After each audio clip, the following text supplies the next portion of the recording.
जी तो मेरे पाकिस्तानियों, आज के हमारे दूसरे मेहमान हैं कमर भट्ट साहब, जिनको आप हमारे पिछले एपिसोड में भी देख चुके हैं। और आज हम इनसे पूछेंगे कि इनका क्या ख्याल है कि आज़ादी और ग़ुलामी क्या होती है। जी अस्सलाम वालेकुम। जी वालेकुम सलाम रहमतुल्लाह। कमर भाई, पहले तो आपका बहुत शुक्रिया कि आप जिस वक्त हमारे पास आते हैं तो बहुत दूर से ट्रैवल करके आते हैं, उसका बहुत शुक्रिया। और इसकी जज़ा आपको जो है ना सिर्फ अल्लाह ताला ही दे सकता। अच्छा, मुझे ये बताएं कि इस महीने का जो सबसे बड़ा मैसेज है वो है आज़ादी या ग़ुलामी। ठीक है, हमारे नबी पाक सल्लल्लाहु अलैहि वसल्लम के नवासे हज़रत हुसैन अलैहिस्सलाम ने इस महीने के अंदर अपने अहलो अयाल के साथ एक कुर्बानी दे के हमारे पूरी उम्मत मुसलमा के लिए एक पैगाम छोड़ा था कि आपने जो है आज़ादी जो है वो के सामने ग़ुलामी को कबूल नहीं करना, हमेशा आज़ाद रहना है, एक इंसान के नाते भी और एक मज़हब के नाते भी। अच्छा, मुझे ये बताएं कि आप इस वक्त क्या सिचुएशन देखते हैं पाकिस्तान के अंदर जो हो रहा है, तो वो कितनी मुताबिकत रखता है हमारे इस आज के इन्वान से? जी बिस्मिल्लाहिर्रहमानिर्रहीम। सबसे पहले तो मैं आपका शुक्रिया अदा करता हूँ कि आपने फिर से एक दफ़ा मुझे मौका दिया यहाँ आने का। और ये भी कि मैं आपको पहले बता दूँ कि यहाँ से जो मेरा सफ़र बनता है, जहाँ से मैं आया हूँ, तकरीबन 3 साढ़े 3 घंटे का सफ़र है। 3 साढ़े 3 घंटे? तो अच्छा। सिर्फ हकूक़ की आज़ादी के लिए आवाज़ उठाने के लिए बस फिर से मौका मिला तो मैं इसमें शामिल हो गया इंशाअल्लाह ताला, और ये अल्लाह ताला की तरफ से ही है।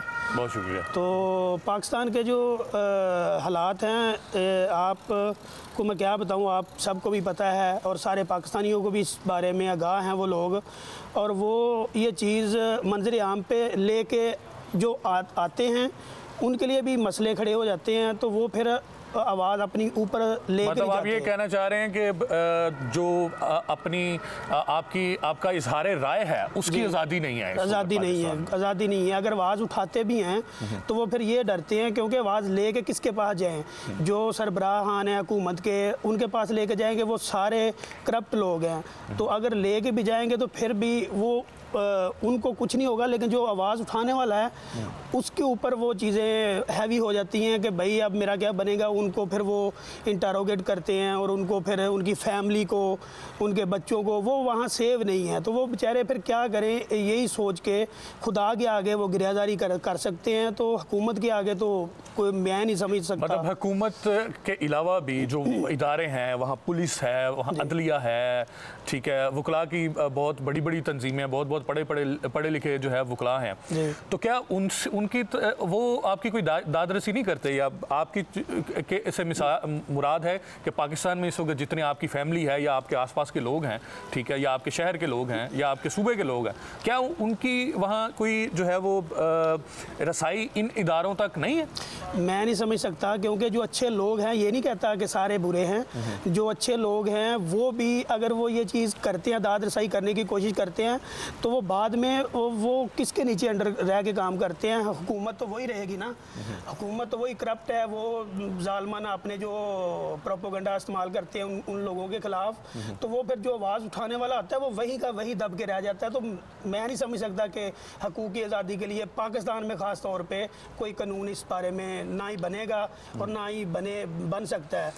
बिल्कुल ठीक। और इमरान खान साहब माशाल्लाह आए थे, तो यही लोगों ने मिल के जो अभी इम्पोर्टेड हुकूमत बनी है, तो इंसाफ दिलाने के लिए वो खड़े हुए थे, लेकिन उनको इंसाफ की ज़रूरत नहीं है। उन लोगों को, जो सियासतदान है, जो करप्ट लोग हैं सारे, उनको तो पैसा चाहिए, इंसाफ वो क्या करेंगे? इसी वजह से उन्होंने सब ने अपना वो एक प्रोग्राम बनाया साथ। जो अब मैं सबसे पहले मैं फ़ौज को भी हम लोग अच्छा समझते थे, लेकिन फ़ौज को भी उन लोगों ने ख़रीद लिया और रात फौज एक एज एक इदारे की हैसियत से तो आज भी जो है पाकिस्तानियों के दिल फौज के साथ धड़कते हैं। हाँ, क्योंकि हमारे जो है मुल्क की हिफाजत जो है वो उनके ज़िम्मे है। जी बिल्कुल। आज वो लोग जो है अगर बॉर्डर्स के ऊपर देखें, आपके कोई ऐसा महीना कम से कम लास्ट मैं जितने सालों से देख रहा हूँ, कोई ऐसा महीना नहीं गुजरता जिसमें वकला शुहदा जो हैं वो हम अपने खून का नजराना देकर हमारे मुल्क की हिफाजत नहीं करते, हमारी हिफाजत नहीं करते।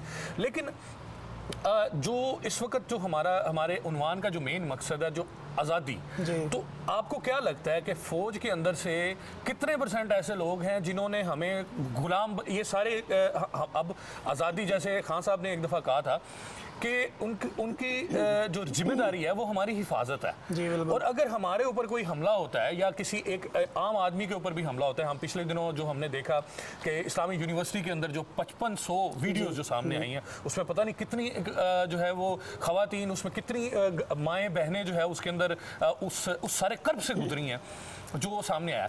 तो हिफाजत सिर्फ उनका मकसद सिर्फ बॉर्डर्स के ऊपर करना है या उन्होंने हिफाजत हमारी जो है बॉर्डर्स के अंदर भी करनी है? देखें, फ़ौज जो पहली बात है, जो अगर रिस्पॉन्सिबिलिटी तो उनकी बनती है ना, फ़ौज की पहली तो बात है। हमारा काम है उनका साथ देना।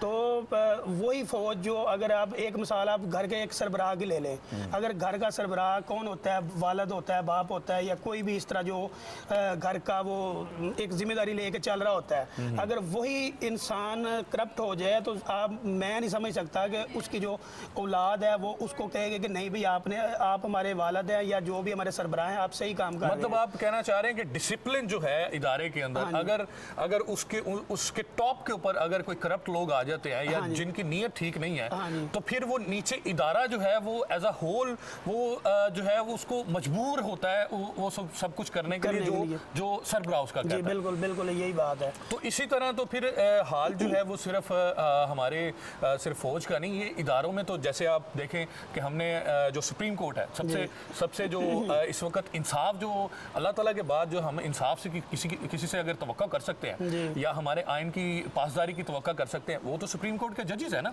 और सुप्रीम कोर्ट के जजेस में जो चीफ जस्टिस साहब हैं, तो आपको क्या लगता है कि वो कितना ज्यादा हमें आज़ाद करने में और हमें इंसाफ देने में वो कितने कामयाब हुए हैं पिछले? मैं नहीं समझ सकता, मुझे नहीं लगता। मैंने पिछले प्रोग्राम में भी आपको एक पासपोर्ट की अपनी मिसाल दी थी।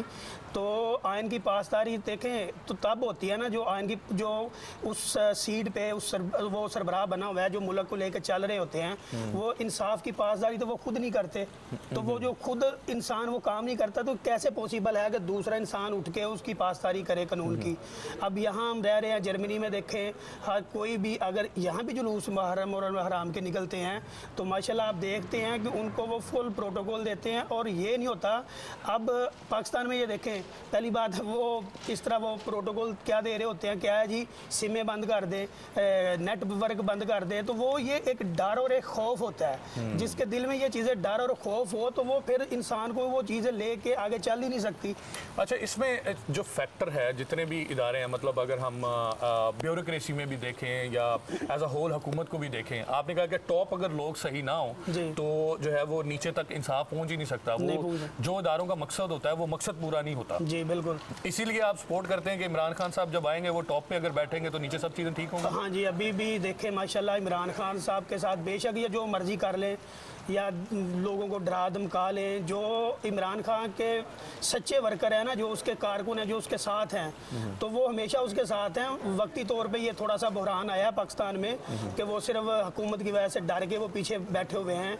अभी भी इन्होंने हमारे वर्कर काफ़ी जो थोड़ी सी भी अब देख लें, वो टिकटॉक है, टिकटॉक के ऊपर अगर कोई उसकी कोई वीडियो चढ़ा देता है या उसकी फ़ोटो कोई चढ़ा देता है तो वो उसकी फैमिली को इंटरोगेशन करते हैं। अब मैं यहाँ बैठा हूँ, हो सकता है कि मेरे लिए भी अगर ये लोग वीडियो मेरी अगर देख रहे हैं पाकिस्तान में या हुकूमत या सियासतदान, कोई भी उठ के वो अगर मुझे जानता होगा तो वो लाजमन मेरी फैमिली को पीछे इंटरोगेशन करेंगे कि हाँ भाई ये बंदा वहाँ बैठ के इमरान खान के बारे में क्यों ये स्पीच कर रहा है, तो हमें ये इस तरह दुनिया को दिखा रहे हैं। तो ये एक आम सी बात है कि दुनिया अगर देख रही है तो वो एक सच हम दिखा रहे हैं ना।